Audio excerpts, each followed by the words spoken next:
আমন্ত্রণ জানাচ্ছি প্রিয় দর্শক মঞ্চিত নিয়মিত আয়োজন কথোপকথনে। প্রিয় দর্শক, আজ 24শে মে 2026 আজকের জিওপলিটিক্যাল ডেস্কে আপনাদেরকে স্বাগত জানাচ্ছি।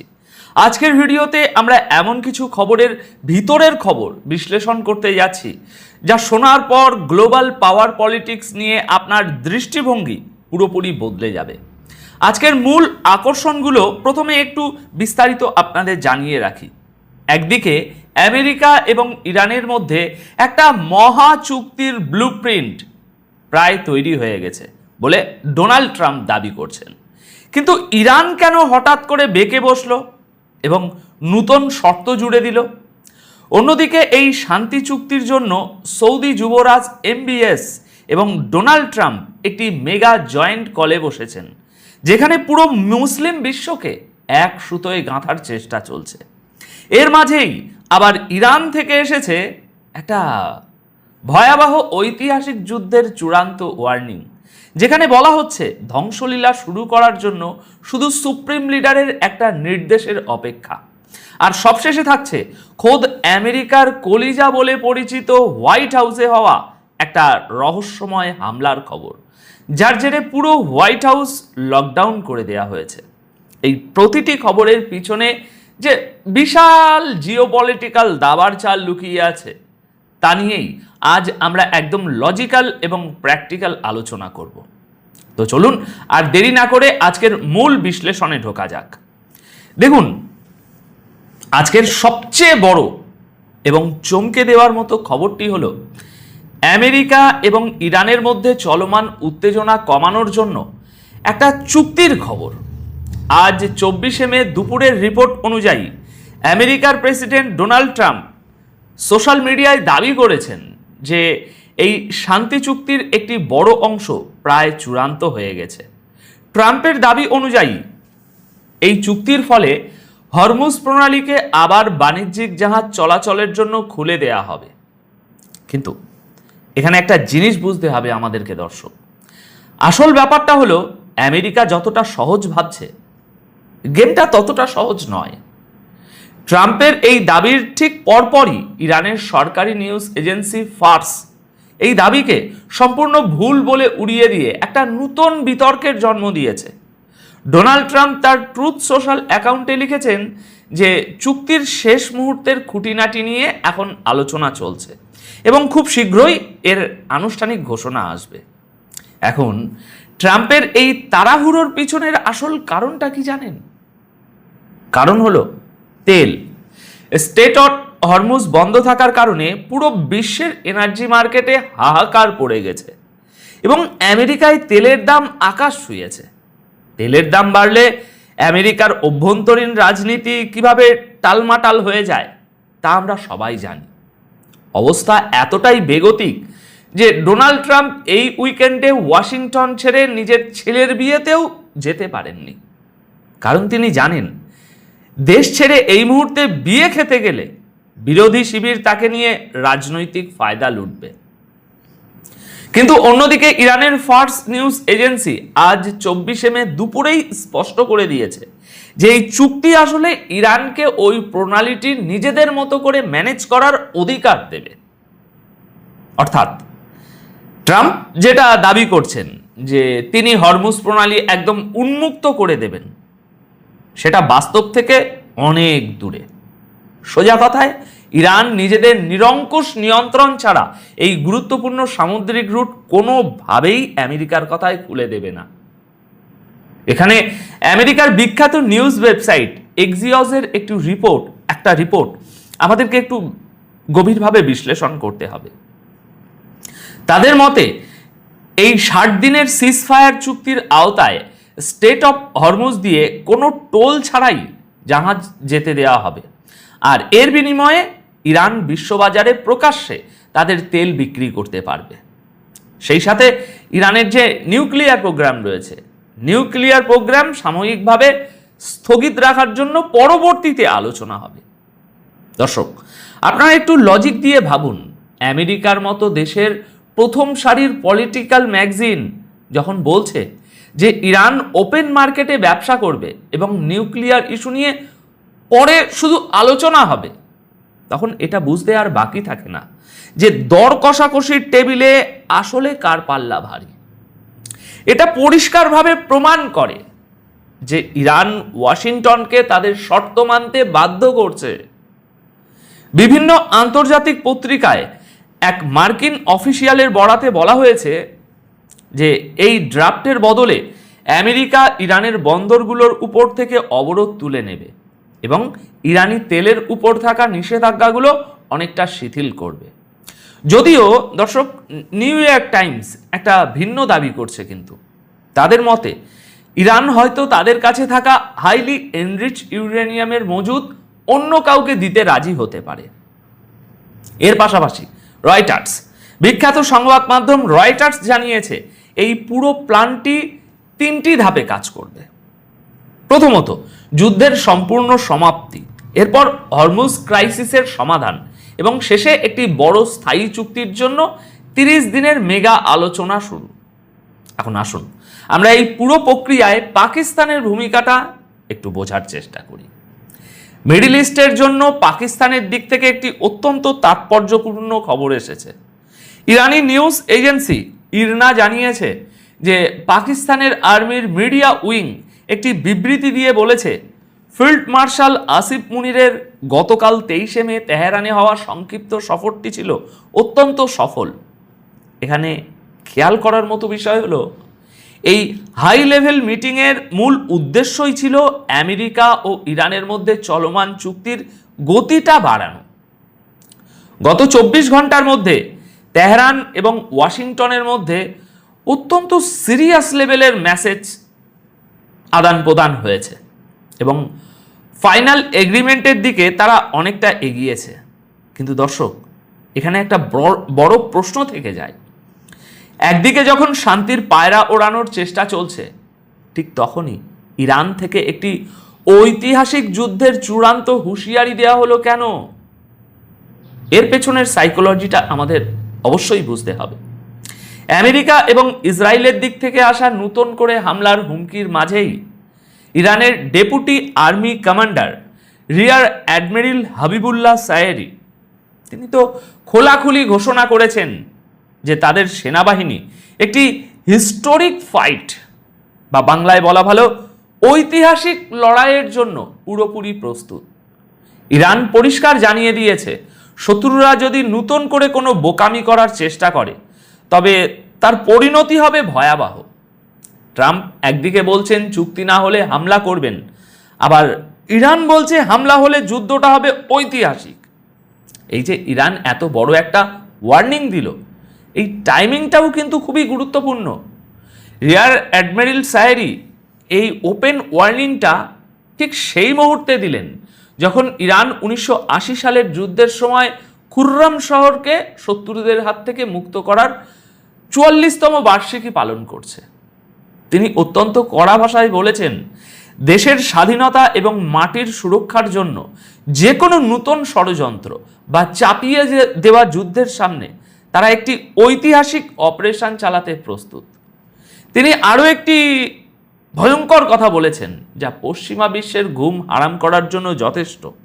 তিনি বলেছেন, ইরানি সেনাবাহিনী এই মুহূর্তে শুধু তাদের সুপ্রিম লিডার আয়াতুল্লাহ খামেনির একটি মাত্র নির্দেশের অপেক্ষায় বসে আছে। সেই নির্দেশ পাওয়া মাত্রই তারা শত্রুদের উপর এমন ধ্বংসাত্মক হামলা চালাবে যা সবকিছু মাটির সাথে মিশিয়ে দেবে।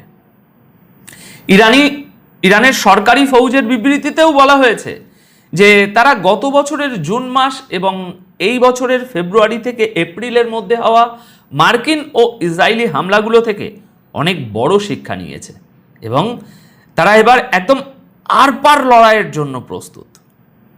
দর্শক, আসল ব্যাপারটা হলো, ইরান খুব ভালো করেই জানে যে আমেরিকা যে কোনো সময় বিশ্বাসঘাতকতা করতে পারে।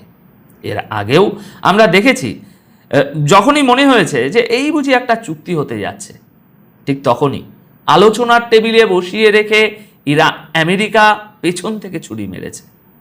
তাই ইরান এবার আর কোনো রিস্ক নিচ্ছে না। তারা এক হাতে কূটনীতির কাগজ ধরে রেখেছে আর অন্য হাতের আঙুল ট্রিগারে রেখেছে। এই যে পুরো মিডল ইস্ট জুড়ে একটা বারুদের স্তূপ তৈরি হয়েছে, এর আঁচ থেকে বাঁচতে আরব বিশ্ব এখন মরিয়া হয়ে উঠেছে। এই চরম ক্রাইসিসের মাঝেই সৌদি আরবের ক্রাউন প্রিন্স মোহাম্মদ বিন সালমান একটি অত্যন্ত হাই প্রোফাইল জয়েন্ট কলের আয়োজন করেন, যেখানে আমেরিকার প্রেসিডেন্ট ডোনাল্ড ট্রাম্প সহ বেশ কয়েকটি মুসলিম দেশের রাষ্ট্রপ্রধানরা উপস্থিত ছিলেন। এই হাই লেভেল মিটিংয়ের সবচেয়ে বড় এজেন্ডা ছিল আমেরিকা এবং ইরানের মধ্যেকার দূরত্ব কমিয়ে যে কোনো মূল্যে একটা ফাইনাল চুক্তির রাস্তা পরিষ্কার করা। এই জয়েন্ট কলে এমবিএস এবং ট্রাম্প ছাড়াও কাতার, জর্ডান, ইউএই, বাহরাইন, মিশর এবং তুরস্কের লিডাররা অংশ নিয়েছিলেন। অবাক করার মতো বিষয় হলো, পাকিস্তানের দিক থেকে প্রধানমন্ত্রী শাহবাজ শরীফ নয়, বরং আর্মি চিফ আসিফ মুনির এই কলের নেতৃত্ব দিয়েছেন। এটা প্রমাণ করে যে এই মুহূর্তে আসল ক্ষমতা এবং ডিপ্লোম্যাসির স্টিয়ারিং কার হাতে রয়েছে। সৌদি প্রেসিডেন্সির মতে সব মুসলিম লিডাররা এই অঞ্চলের বর্তমান পরিস্থিতি নিয়ে গভীরভাবে আলোচনা করেছেন এবং ট্রাম্পের এই শান্তি প্রচেষ্টার প্রশংসাও করেছেন। যদিও এখানে একটা বড় হিপোক্রেসি লুকিয়ে আছে, যে ট্রাম্প এতদিন এই পুরো অঞ্চলকে অশান্ত করার পিছনে বড় ভূমিকা রেখেছিল, আজ বাধ্য হয়ে তাকেই শান্তির দূত সাজানো হচ্ছে। আসলে আরব রাষ্ট্রগুলোর হাতে এখন আর কোনো উপায় নেই। তারা বুঝতে পেরেছে, যদি হরমুজ প্রণালী নিয়ে আমেরিকা ও ইরানের মধ্যে বড় আকারের যুদ্ধ বেঁধে যায়, তাহলে তাদের তেলের অর্থনীতি তাসের ঘরের মতো ভেঙে পড়বে। পর্দার আড়ালের কূটনীতি এখন নিজের অস্তিত্ব টিকিয়ে রাখার লড়াইয়ে পরিণত হয়েছে। আগামী কয়েক মাসের মধ্যেই আমরা দেখতে পাবো এই যে স্নায়ুযুদ্ধ, এই যুদ্ধের আসল ফলাফল কি দাঁড়ায়। এখন সবশেষে আমরা একটু আমেরিকার ভিতরের খবর নেব, কারণ ওয়াশিংটনের পরিস্থিতিও খুব একটা শান্ত নেই। খোদ হোয়াইট হাউসের উপর বড় ধরনের নিরাপত্তা হুমকি তৈরি হয়েছে। গতকাল 23শে মে রাতে, যা আমাদের এখানে 24শে মে সকাল, আজ মার্কিন প্রেসিডেন্টের সরকারি বাসভবনের ঠিক কাছেই একটা ভয়াবহ গোলাগুলির ঘটনা ঘটে, যার কারণে পুরো হোয়াইট হাউস লকডাউন করে দেওয়া হয়েছে। 24শে মের মিডিয়া রিপোর্ট অনুযায়ী একজন বন্দুকধারী হোয়াইট হাউসের কাছাকাছি একটি চেক পয়েন্ট, সেই চেক পয়েন্টে থাকা সিক্রেট সার্ভিস অফিসারদের লক্ষ্য করে হঠাৎ করেই অন্ধের মতো একদম খাটাখাটা করে গুলি চালাতে শুরু করে। এই ঘটনায় মোট 2 জন গুলিবিদ্ধ হয়, যার মধ্যে একজনের মৃত্যু ঘটে গিয়েছে। সিক্রেট সার্ভিসের জওয়ানরা সাথে সাথেই পাল্টা অ্যাকশন নেয় এবং হামলাকারীকে স্পটেই খতম করে দেয়। গুলির শব্দ শোনার সাথে সাথেই পুরো হোয়াইট হাউস এমনভাবে সিল করে দেয়া হয় যে একটা মাছি গলারও উপায় ছিল না। হামলাকারী মারা যাওয়ার পর এবং পরিস্থিতি পুরোপুরি ক্লিয়ার হওয়ার পরই কেবল এই লকডাউন তুলে নেওয়া হয়। এখন সিক্রেট সার্ভিস পরে বিবৃতি দিয়েছে এবং সেই বিবৃতিতে জানিয়েছে যে পরিস্থিতি এখন নিয়ন্ত্রণে। আপাতত তদন্তকারী দলগুলো এটা বের করার চেষ্টা করছে যে এই শুটারের আসল মোটিভটা কী ছিল এবং সে কি একাই এই কাজ করেছে, নাকি এর পেছনে বড় কোনো গ্যাং বা অন্য কোনো রাজনৈতিক ইন্ধন রয়েছে। দর্শক, আজকের এই পুরো আলোচনা থেকে একটা বিষয় একদম জলের মতো পরিষ্কার, গ্লোবাল পাওয়ার পলিটিক্সের কেন্দ্রবিন্দু এখন আর আমেরিকার একচেটিয়া নিয়ন্ত্রণে নেই। ইরান প্রমাণ করে দিয়েছে যে সামরিক ধৈর্য এবং স্ট্র্যাটেজিক চেকমেট দিয়ে কিভাবে সুপার পাওয়ারদেরও আলোচনার টেবিলে নিজেদের শর্ত মানতে বাধ্য করা যায়। অন্যদিকে আরব বিশ্ব তাদের নিজেদের ইকোনমি বাঁচাতে আমেরিকার উপরে অন্ধভাবে নির্ভর করা থেকে সরে এসে একটু ব্যালেন্স করার চেষ্টা করছে। আর খোদ আমেরিকার ভিতরের রাজনৈতিক ও অর্থনৈতিক অস্থিরতা তাদের বৈশ্বিক দাদাগিরিকে অনেকটাই দুর্বল করে দিয়েছে। এই পরিবর্তিত বিশ্ব পরিস্থিতিতে আপনার কি মনে হয়, ট্রাম্প কি সত্যিই এই চুক্তি সফল করতে পারবেন, নাকি ইরানের ওই হিস্টোরিক ওয়ার্নিংটাই শেষ পর্যন্ত বাস্তব রূপ নেবে? কমেন্ট করে অবশ্যই আপনার মতামত জানাবেন। আসসালামু আলাইকুম রহমতুল্লাহি ওয়া বারাকাতুহু। সম্মানিত দর্শক, রাজনীতির রং তামাশা ক্রমশ বেড়েই চলেছে। অদ্ভুত অদ্ভুত সব ঘটনা। এই রং তামাশার মধ্যে কখনো কখনো ট্র্যাজেডি আছে, আর কখনো কখনো কমেডি রয়েছে। ট্র্যাজেডি কি করে রং তামাশা হয়, এ বিষয়ে একটু না বললে ভুল বোঝাবুঝি তৈরি হবে। যখন আপনি কোনো একটা পরিস্থিতিতে আপনার একটা স্বার্থ নিয়ে কাজ করেন, বড় একটা প্ল্যান আপনি পাস করাতে চান, এবং আপনার নিজের যে আনন্দ, প্রাপ্তির আনন্দ, আপনি কিছু একটা পেতে চান, এই কাজগুলো যখন আপনি করার জন্য একটা নিষ্ঠুর পথ অবলম্বন করেন, ঠিক সেটি ট্র্যাজেডি হয়ে যায়। আমরা যখন সিনেমাতে দেখি, সিনেমাতে দু ধরনের দৃশ্য থাকে। একটি হলো খুব আনন্দদায়ক দৃশ্য, আর একটি হলো বেদনাদায়ক দৃশ্য, এবং সেগুলো দেখে আমরা কাঁদি, আর কান্না করার জন্য টাকা দিয়ে সিনেমার টিকিট কেটে আমরা সেখানে গিয়ে উপস্থিত হই।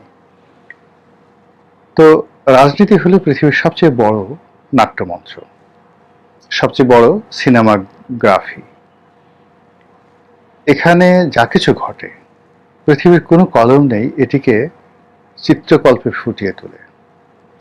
পৃথিবীর কোনো কলম নেই এই রাজনীতিতে এমন সব নির্মম ঘটনা ঘটে যেই ঘটনাগুলোকে গল্প, উপন্যাস, সাহিত্য কিংবা সিনেমাতে ফুটিয়ে তোলা সম্ভব।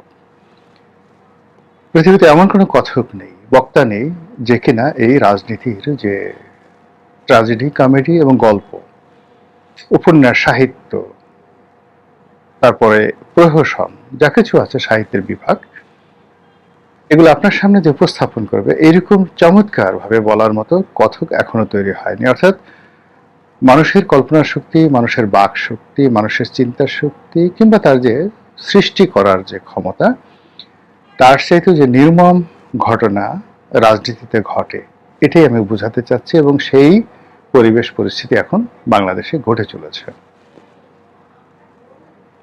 আমাদের বাংলাদেশকে কেন্দ্র করে ওয়াশিংটনে যে খেলা হচ্ছে, নিউ ইয়র্কে যে খেলা হচ্ছে, তারপর ইংল্যান্ডে যে খেলা হচ্ছে, দিল্লিতে, কলকাতাতে, ইসলামাবাদে, বেইজিংয়ে, মায়ানমারের রাজধানী সেখানে, এবং মংডুতে, মানে আরাকান যে এলাকা, সেই আরাকানের যে রাজধানী মংডুতে, সেখানে যে খেলা হচ্ছে, সেই খেলার সঙ্গে তাল মিলিয়ে বান্দরবন, খাগড়াছড়ি, কক্সবাজার, ঢাকা, চট্টগ্রাম, এমনকি টুঙ্গিপাড়া, তারপরে অন্যান্য জেলা শহরে যেভাবে চক্রান্ত চলছে, এই চক্রান্ত বলাও যাবে না, লেখাও যাবে না। এবং যেহেতু শেখ হাসিনার পতনের মতো একটা নির্মম ঘটনা আমাদের এই বাংলাদেশে ঘটেছে, আপনারা ধরে নিতে পারেন যে কোনো মন্দ ঘটনা তার পরবর্তী যে এপিসোড, এটা আরো মন্দ হয়। যেমন ধরুন ৭৫-এর 15ই আগস্ট, যেভাবে বঙ্গবন্ধুকে ক্ষতবিক্ষত করা হয়েছে, সে তুলনায় জিয়াউর রহমানের লাশকে বিক্ষত করা, ক্ষতবিক্ষত করা, বিকৃত করা, পাষণ্ডরা আরো নির্মমভাবে সেই কাজ করেছে। ১/১১ যেভাবে হয়েছে, যে কৌশলে হয়েছে, তার সাথে অনেক অনেক বড় কৌশলে ২০২৪ সনের আগস্ট, জুলাই এবং জুন, এই সময়টাতে অনেকগুলো কলা কৌশল হচ্ছে বা হয়েছে। আর যেহেতু সেই বিপ্লবটি যে সফল হয়েছে, কথা কেউ বলতে পারছে না, ফলে যারা বিপ্লবী তারা আরেকটি বিপ্লবের ডাক দিচ্ছে, যারা ক্ষমতা আছে তারা ক্ষমতা আঁকড়ে ধরার চেষ্টা করছে, থেকে যাওয়ার চেষ্টা করছে, আর যারা ক্ষমতাচ্যুত হয়েছে তারা ফিরে আসার জন্য ত্রিমুখী লড়াই করছে। আর সেই লড়াইয়ের সঙ্গে আগেই বললাম, দেশ বিদেশের বহু পক্ষ জড়িয়ে পড়েছে। এরই মধ্যে আমরা কিছু ঘটনা দেখতে পাচ্ছি, কিছু কথা শুনতে পাচ্ছি, যা কিনা একই সঙ্গে আমাদেরকে খুব কষ্ট দিচ্ছে, আবার একই সঙ্গে আমাদেরকে বিনোদিত করছে।